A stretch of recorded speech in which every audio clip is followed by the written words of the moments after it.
que muda com a chegada da vacina? A enfermeira Mônica Calazans, primeira brasileira a receber a Coronavac, fala aqui para o Notícias em Foco. É uma esperança, né? Surgiu uma esperança para todos os brasileiros. Mercado de trabalho, como as mudanças tecnológicas afetam o seu emprego? Qual é o seu diferencial competitivo? O que você tem que a maioria não tem? O Notícias em Foco está no ar.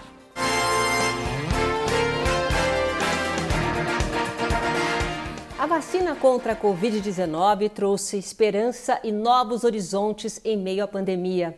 E uma cena que marcou e emocionou muita gente foi a primeira brasileira a receber a imunização, a enfermeira Mônica Calazans. O Notícias em Foco tem o prazer de conversar hoje com a Mônica, ela que é funcionária da unidade de terapia intensiva do Hospital Emílio Ribas de São Paulo. Mônica, obrigada por você partilhar esse momento aqui com a gente. Obrigada a vocês, é um prazer enorme conversar com vocês. Ô, Mônica, você não sabe a emoção que eu senti quando eu vi você lá, forte, firme, corajosa, sendo a primeira mulher, a primeira pessoa, né, a receber essa vacina tão esperada por nós. Quando você estava recebendo a vacina, você teve noção de que você estava vivendo um momento histórico? Como foi para você? Olha, eu só fui ter noção depois que eu saí de lá. Depois que tudo terminou, né? Aí eu saí de lá, eu pude pegar meu celular.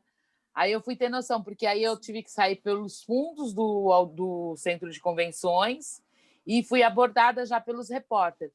Mas até aí eu pensei que ia só ser aqueles que estavam me abordando.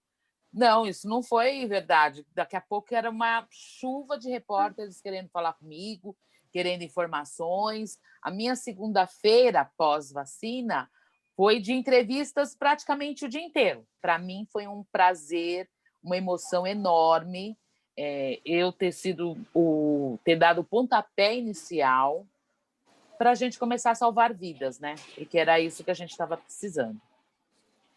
Ô, Mônica, eu também devo confessar, viu, Silvia, que eu, na hora, eu tive um ataque de choro, na hora que eu vi. Não sei se eu estava surpresa, eu não sei o que foi que aconteceu, mas eu fiquei realmente muito tocada, né? E eu queria saber, assim, fora esse externo que você relata, internamente, como pessoa, ô, Mônica, como que você se sentiu depois desse episódio?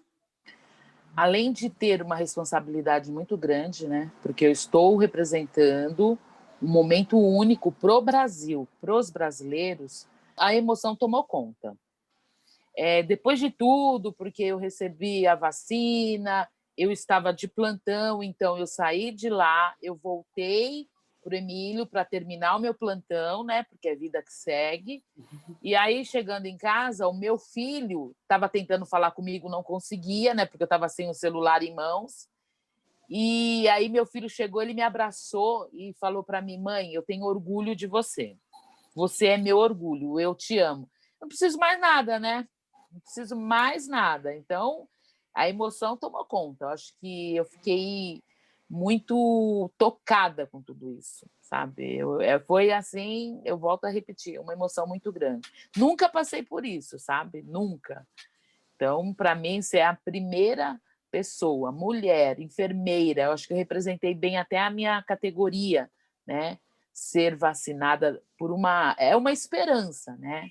Surgiu uma esperança para todos os brasileiros. Então, isso tem uma representatividade muito importante para mim. Você foi linha de frente e está sendo até hoje. Eu fico imaginando, né, o tamanho da importância dessa vacina. Para você, você acha o seguinte, essa vacina, você vivenciou muitas coisas antes desse momento que você chegou? Alguma coisa que realmente te tocou, te emocionou? Olha, Silvia, o que me emociona é o que eu falo para todo mundo. Com essa doença, o que a gente tem de mais impactante? É o isolamento familiar. Então, numa outra unidade que eu trabalho, porque eu não trabalho só no Emílio, eu trabalho em uma outra unidade hospitalar.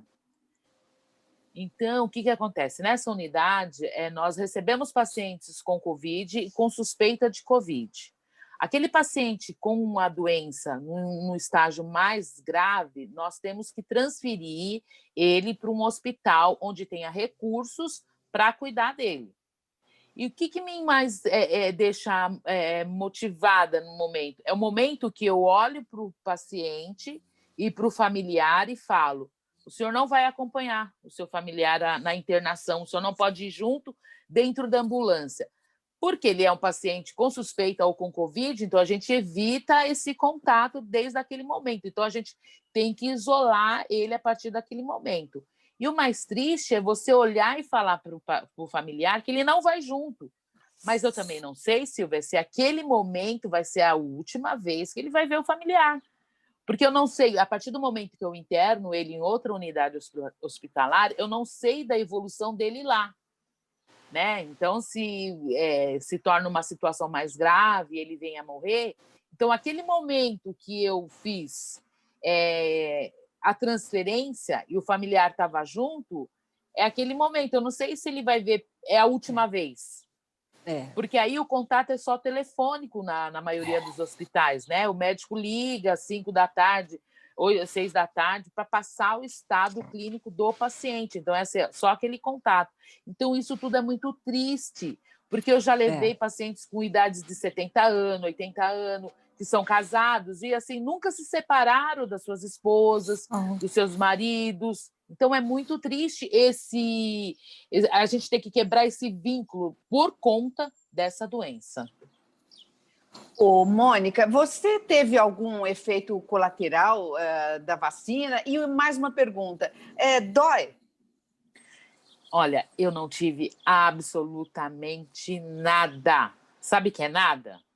Eu tomei a vacina no domingo, no dia 18 eu só não fui trabalhar porque minha chefia me liberou porque sabia dos compromissos que eu tinha com a imprensa, com essa coisa toda. Eu não tive nada. Não tive febre, não tive nenhum tipo de reação adversa. O local da aplicação também não doeu, não teve nenhuma alteração no local da aplicação. Eu fiquei tranquila, continuo nas mesmas atividades, a minha rotina, trabalhando, tomando ônibus, tranquilamente, sem problema nenhum.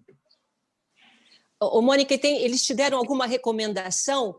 Não, nenhuma recomendação. A minha recomendação é que eu continuo não me aglomerando, continuo usando máscara, todas as medidas de higiene eu mantenho. Não tem nenhuma recomendação específica, entendeu? Esse momento é importante, né, Mônica? Porque todo mundo acha que tomou a vacina, todo o assunto está resolvido. E não é por aí, né, Mônica? Não, eu não vou deixar de usar máscara. Eu não vou deixar de usar as medidas de higiene. Por quê? Nem todo mundo ainda está vacinado. Eu estou imunizada, mas em respeito à população que ainda não foi vacinada, a minha obrigação é manter as mesmas medidas.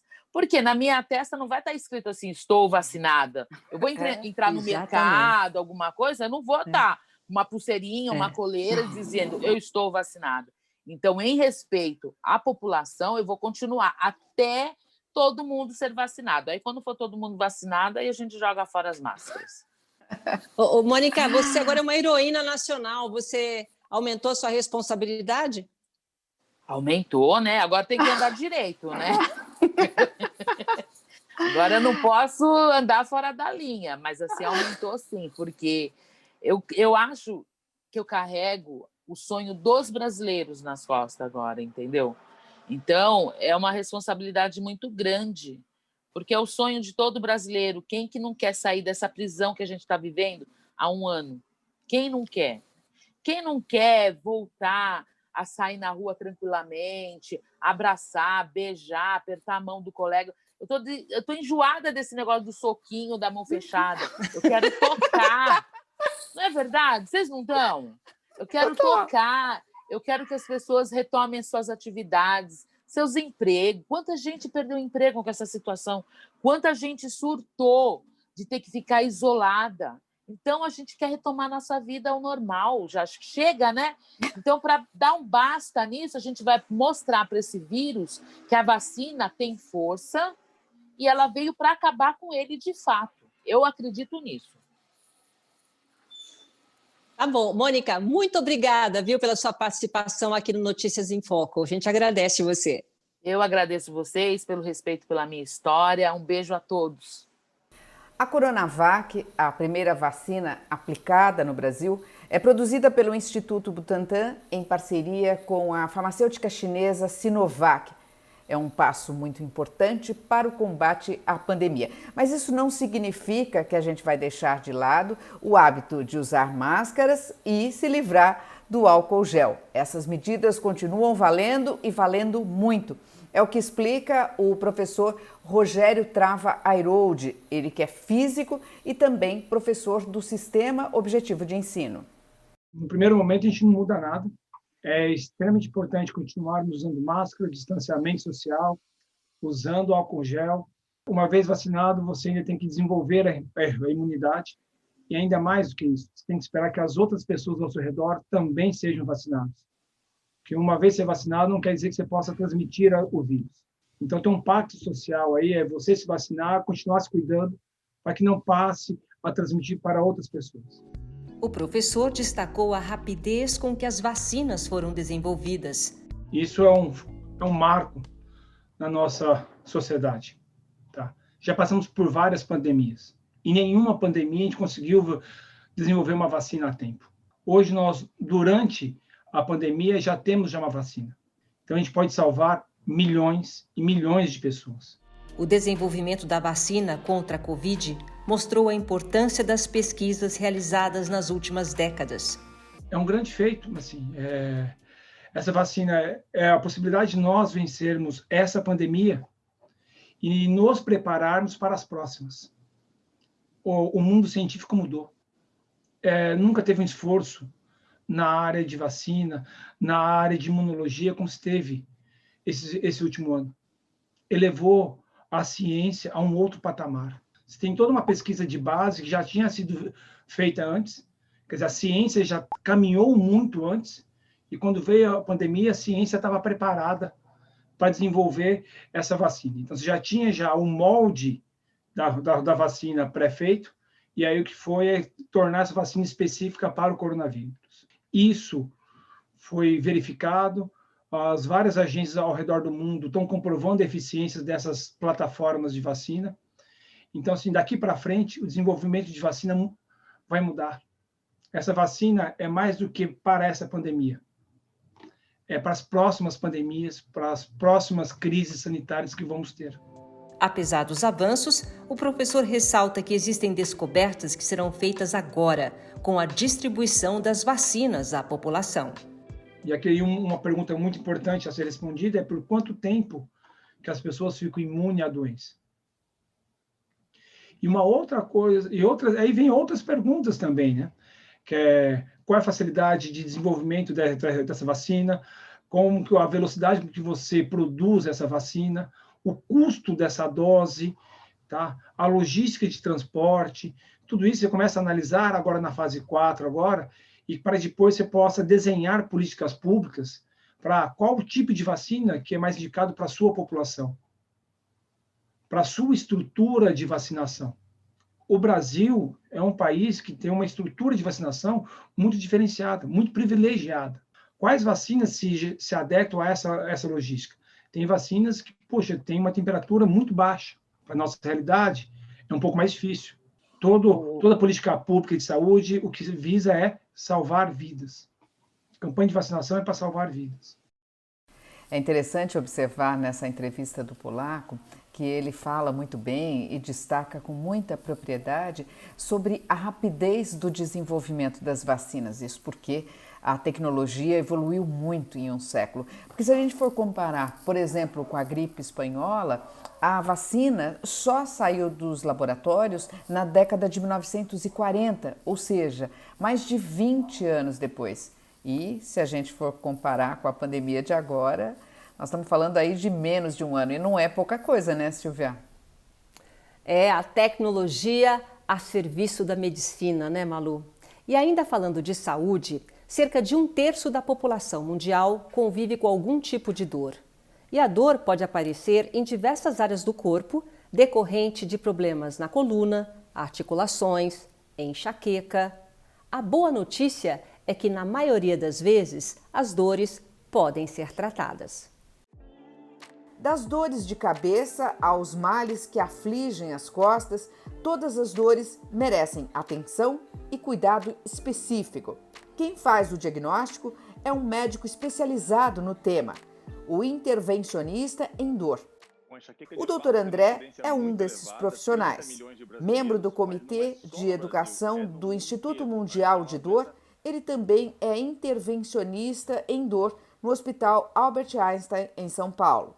As principais causas de dores crônicas são as dores lombares, as dores cervicais e as dores de cabeça. Então, essas são as principais causas, com toda certeza.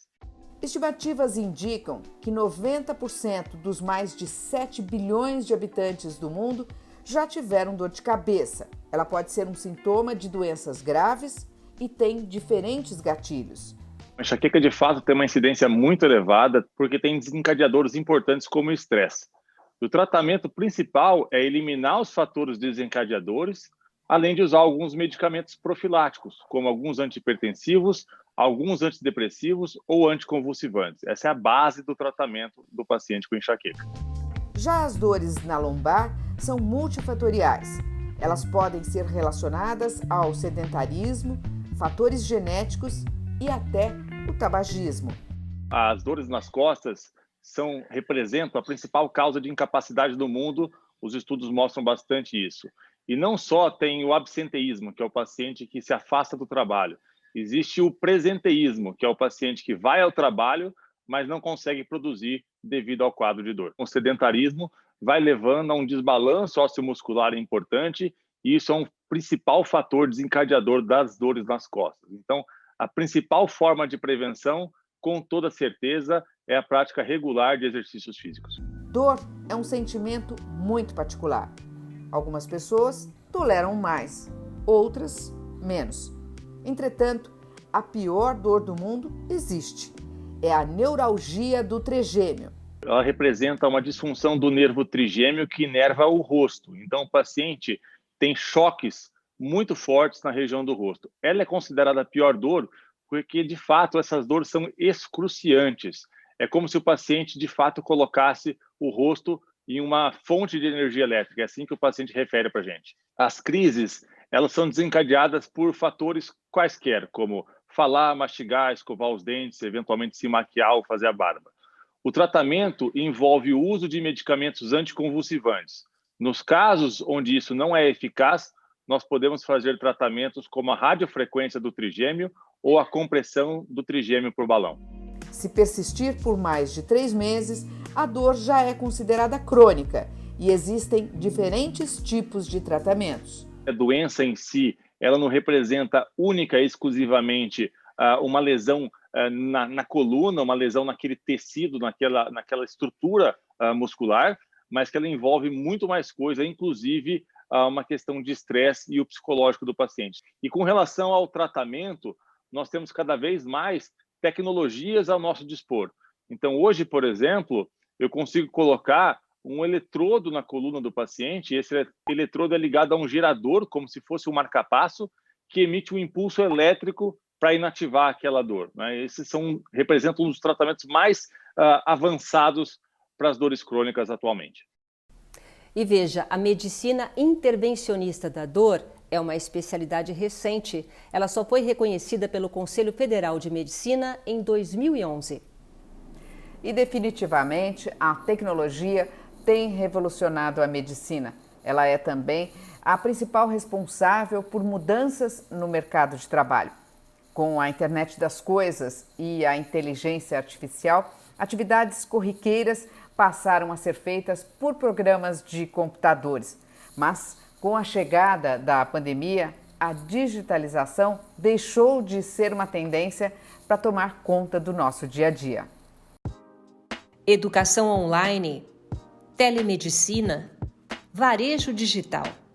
Os avanços tecnológicos já eram um fator esperado para o futuro do mercado, mas a crise sanitária e econômica provocada pela pandemia acelerou a transformação digital em muitas empresas e setores. É o caso do trabalho remoto, que, ao que tudo indica, conquistou de vez o espaço no mercado. O home office chegou para ficar, não é mais uma tendência, é uma realidade. De acordo com uma pesquisa internacional, 74% dos executivos afirma a produtividade aumentou, custos diminuíram. Gerente sênior de uma empresa, Bianca Machado lidera equipes multidisciplinares nas áreas de vendas e recursos humanos e faz uma análise sobre as mudanças trazidas pela pandemia. A forma que a gente lidera pessoas, a forma como a gente conecta, engaja e também treina colaboradores mudou completamente. Até o hábito do consumidor mudou, assim, de uma forma que nem agora dá para entender como é que vai ser o futuro. Tem pesquisas a respeito de hábito de cliente que identificam uma mudança por mês, mudanças drásticas, alimentícias, de serviços, de compra. A compra pela internet aumentou também demais, a gente enxerga aí delivery, compra pela internet, todas as transações acontecendo num ambiente digital. Então, a forma como as empresas enxergam e a forma como o cliente também está enxergando essa pandemia vai fazer com que todos esses hábitos se alterem. A gente ainda não chegou num formato final, num formato estável. Está ainda muito instável, mas já deu para perceber que o home office chegou para ficar e que as transações acontecerão pela internet. E a internet vai nortear também as tendências no mercado de trabalho. Segundo uma pesquisa apresentada no último Fórum Econômico Mundial, 90% das profissões das crianças que estão hoje nos primeiros anos da vida escolar ainda não existem. A internet está aí como mãe da humanidade. Sem a internet, a gente não vai conseguir resultados. Então, o primeiro é o Big Data, todas as carreiras em Big Data ou Big Data. Pesquise sobre isso, é importantíssimo. Desenvolvimento. Então, os desenvolvedores estão cada vez mais requisitados e procurados pelas empresas. Segurança da informação. Com a LGPD, todas as empresas têm buscado cada vez mais a segurança da informação e especialistas no tema vão ganhar visibilidade. O marketing digital, né? A gente falou bastante sobre a internet, a forma como a compra e a venda vai acontecer está no ambiente digital e, por isso, o marketing vai acontecer também nesse ambiente. A questão ambiental ganha força, cada vez mais o meio ambiente vai ganhar força e tem esse ecossistema aí, tendo diversas carreiras e oportunidades. E, por último, as terapias alternativas, ganhando força e um atendimento online. Tudo isso com atendimento robotizado? Não. Sempre customizado. A experiência do cliente, seja no ambiente virtual ou presencial, é o que vai ditar as regras e as normas desse futuro. Então, se você tem a expectativa de ter sucesso, sempre mire e aposte na jornada do seu cliente, para que ele tenha uma experiência única. Especialista em gestão estratégica de vendas e liderança humanizada, Bianca aponta também quais as habilidades necessárias ao profissional que busca uma trajetória de sucesso. É muito importante que você tenha a capacidade de resolver problemas complexos. Eu brinco que todo mundo consegue enxergar o problema, mas são poucos que conseguem enxergar a solução. Só que essa é uma habilidade que você consegue desenvolver, por isso o autodesenvolvimento tem que ser parte da sua rotina. Então, resolução de problemas complexos, pensamento analítico e crítico. É importantíssimo saber tomar decisões e, por isso, correr riscos. Orientação para servir como mencionado, principalmente quando se é líder. A sua capacidade de negociação. É muito importante que você tenha essa habilidade, negociar com clientes internos, externos, pares, chefes, liderados, enfim, a negociação, ela é um processo muito mais amplo e uma flexibilidade cognitiva, ou seja, todos os escopos ali de inteligência emocional são imprescindíveis para você continuar no mercado de trabalho, que daqui para frente será extremamente competitivo. E aqui eu deixo uma dica: qual é o seu diferencial competitivo, o que você tem que a maioria não tem. É isso que você precisa pensar, tanto para se recolocar, quanto para se promover. Conhecer as próprias habilidades e competências profissionais é o primeiro passo para vencer num mercado cada vez mais competitivo e exigente. E é muito, muito importante que você se lembre: colaboração, adaptabilidade, pensamento crítico e analítico, e é muito importante, orientação para servir, não só como líder, todos os colaboradores. Essa empatia, essa abordagem empática veio para ficar. A dúvida que fica quando você vai fazer uma entrevista de emprego é como você deve se comportar. E a Bianca fala muito bem sobre isso, né? Então, se esse é seu caso, se você está procurando uma colocação, preste atenção. Pensa que é importantíssimo chegar no horário. E se a sua entrevista é remota, conectar no horário. Conecte 10 minutos antes. Eu vou falar agora sobre a entrevista remota e depois eu falo um pouco sobre a presencial. Mas na remota, faça testes da sua conexão. 10, 15 minutos antes, entra num site, teste a velocidade, todo o cabeamento, se você tem bateria suficiente para 1 hora e meia. É muito importante que você considere a sua pontualidade já com tudo checado, com tudo ok. Depois disso, é muito importante lembrar que a comunicação, ela acontece, olha só que interessante, 55% da comunicação, ela não é por palavras. A comunicação não verbal, ela vai muito mais pelos gestos, vai pelo que não se é falado. 7% da comunicação apenas são palavras. E o restante, sabe o que é? A voz. Então, é muito importante que você treine timbre da voz, o tom da voz, a entonação, porque você só tem aquela oportunidade de transmitir para o recrutador o quanto você é engajado, quanto você está interessado naquele emprego e o quanto você pode contribuir. Não tem outra forma, não vai ser só o seu currículo. O seu currículo, ele te levou até a entrevista. Dali para frente, é a comunicação não verbal que você tem que tomar bastante cuidado. E, por fim, estude a empresa, estude tudo que aquela empresa faz, como ela se posicionou durante a pandemia. Você pesquisou quantos funcionários, qual é a dispersão geográfica, qual é o segmento, o setor. Você tem que olhar tudo sobre a empresa. Olhe as redes sociais e profissionais, as empresas estão online, e perceba se tem alinhamento de propósito entre o que você pensa e o que a empresa prega. E o Notícias em Foco fica por aqui. Lembrando que você pode acompanhar as nossas edições também pelas redes sociais, no Instagram, no Twitter, no Facebook e no YouTube. E nós encerramos hoje com um vídeo do Manu Lene. O Manu fez parte de algumas bandas de garagem antes de se aventurar na música solo. Dimensão é o terceiro single dele, todo gravado em casa durante a pandemia. As horas não costumavam passar, mas depois de você, elas voarão. Queria às vezes o tempo parar e te trazer pra minha dimensão. Vem que eu vou fazer você esquecer das horas, dos minutos, segundos e milésimos. E sem você saber, você vai querer me levar ao delírio e me tirar do tédio. Na, na, na, na, na, na, yeah. Na, na, na, yeah.